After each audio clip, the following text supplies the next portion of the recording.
Hello. So in this video, we're going to read Agatha Christie's 10 Little Indians. This is one of the plays contained in this collection. There it is. So, 10 Little Indians was based on the novel, which was originally entitled 10 Little N-Words, because,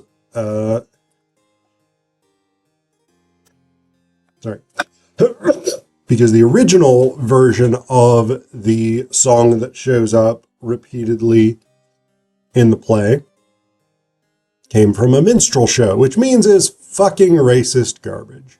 It was then revised to the only somewhat less racist, maybe, 10 Little Indians.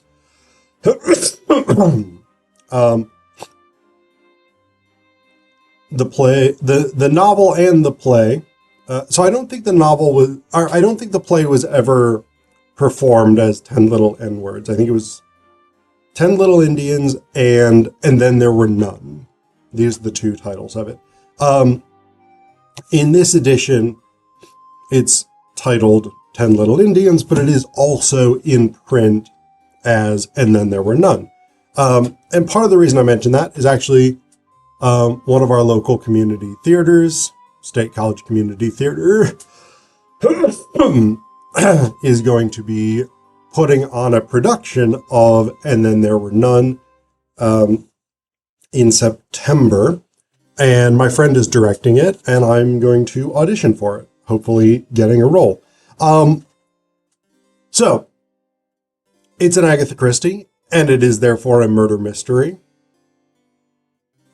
Unsurprising. The premise is, it's actually a bit of a horror type premise. You have 10 people who have been summoned to a house on an island, remote house, remote island.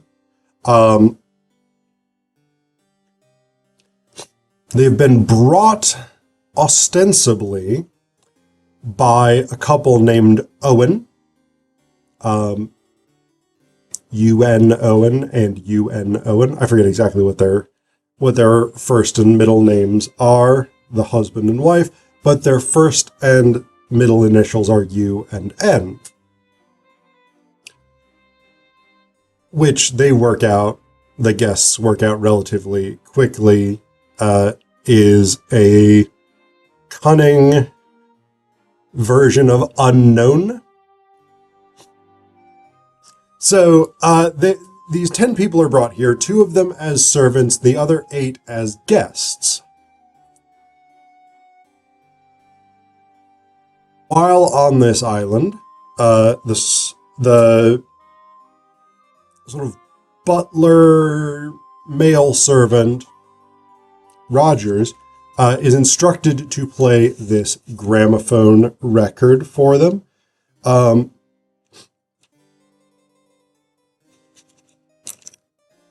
me find it.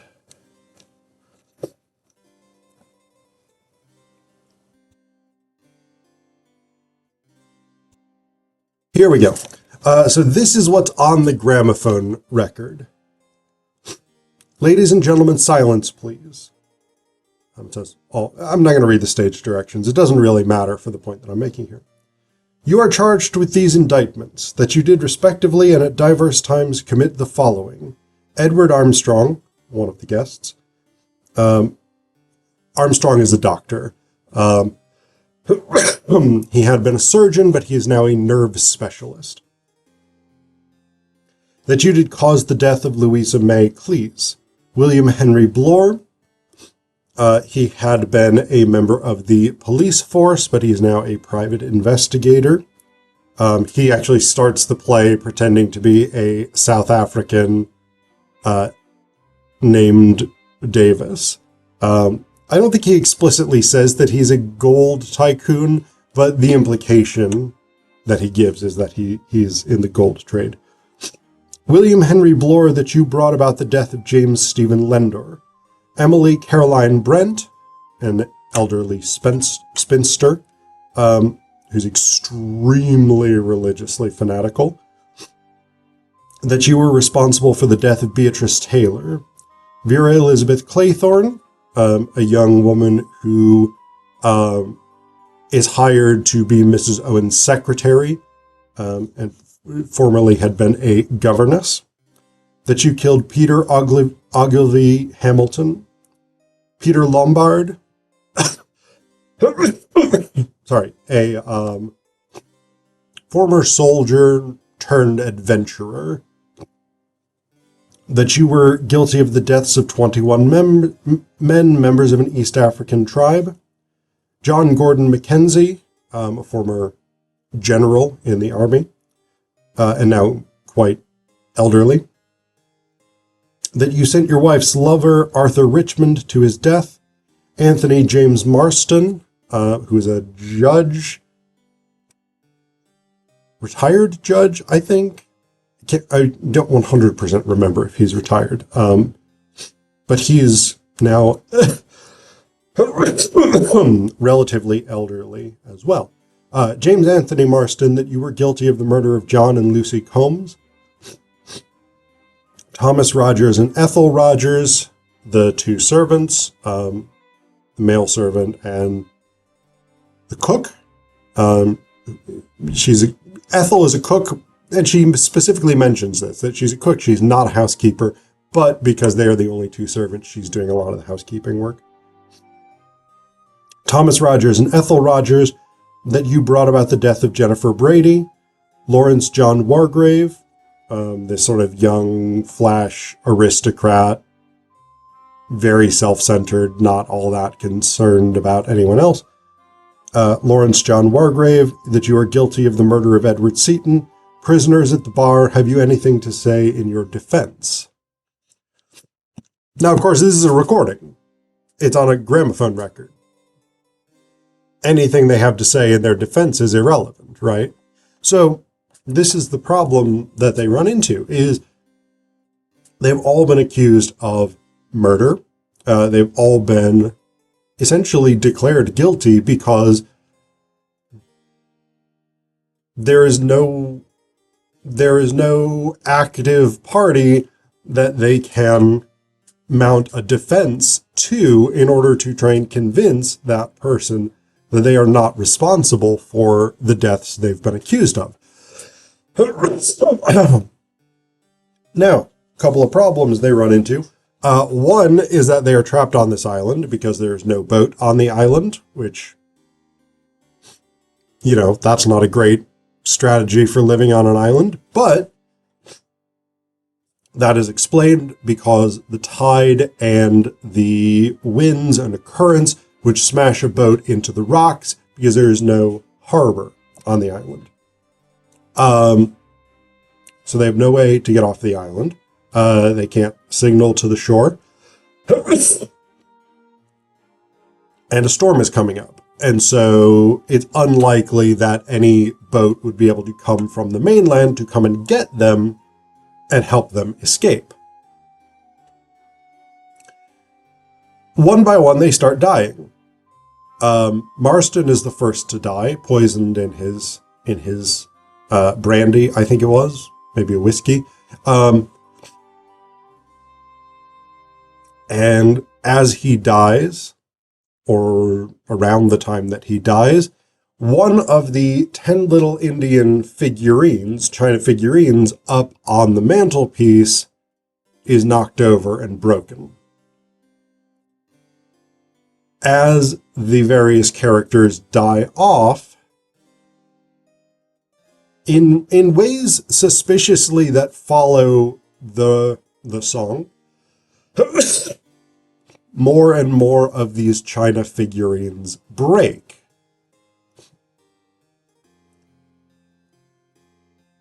The survivors at various points make attempts to search the island to try and find the killer, Mr. and or Mrs. Unknown, although they soon kind of discount Mrs. Unknown, Mrs. Owen, and just assume that it must be a man. Except for the judge, who kind of ends up suspecting Vera. So that's basically the core portion of the play, is people getting murdered and them all trying to figure out who is responsible. Finally, they realize that there's no one else on the island. There's no place to hide.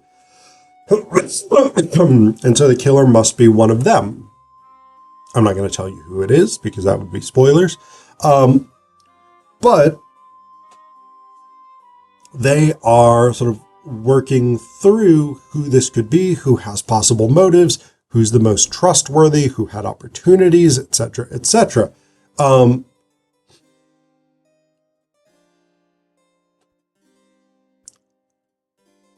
Yeah, it's a twist at the end, who the killer actually is. Again, I'm not going to spoil it because where would be the fun in that? But it is this sort of interesting thing in which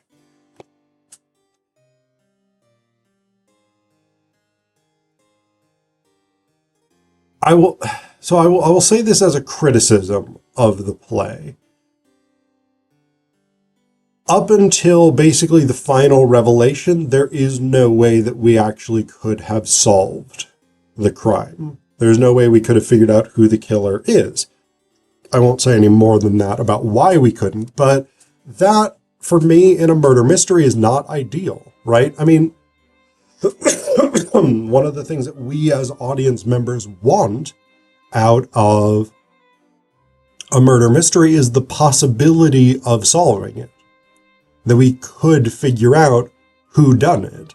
And we don't really get that here. There is something in the plot line that undermines the possibility of figuring out who is actually responsible.